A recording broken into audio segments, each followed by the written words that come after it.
സംസ്ഥാന സർക്കാരിനെതിരെയുള്ള പ്രതിഷേധവുമായി ശബരിമല കർമ്മസമിതിയുടെ ബദൽ അയ്യപ്പ സംഗമത്തിന് പന്തളത്ത് സമാപനം. മുഖ്യമന്ത്രി പിണറായി വിജയന് ബ്രാഹ്മണ ഫോബിയയെന്നായിരുന്നു ഉദ്ഘാടകനായ കെ അണ്ണാമലയുടെ കടുത്ത വിമർശനം. രണ്ട് സംഗമവും ഗുണകരമെന്നായിരുന്നു തന്ത്രി കണ്ഠരര് മോഹനരുടെ പ്രതികരണം. എന്നാൽ ബദൽ സംഗമത്തിൽ നിന്ന് NSS പ്രതിനിധികൾ വിട്ടുനിന്നു.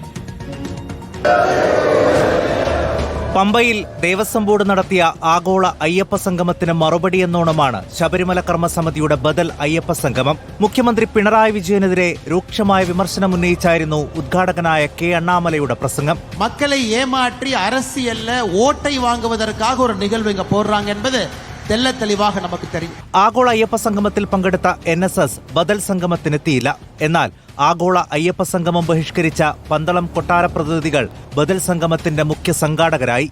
വിമർശനങ്ങൾക്കും കുറ്റപ്പെടുത്തലുകൾക്കുമപ്പുറം വിദ്വേഷ പ്രസംഗവും സംഗമത്തിലുണ്ടായി. വാവരക്ക് ശബരിമലയുമായും അയ്യപ്പനുമായും കുലബന്ധം പോലുമില്ല. ആ വാവര് മുസ്ലിം ആക്രമണകാരിയാണ്.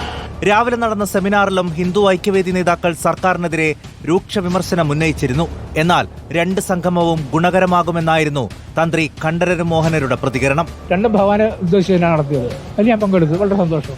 റിപ്പോർട്ടർ, പത്തനംതിട്ട.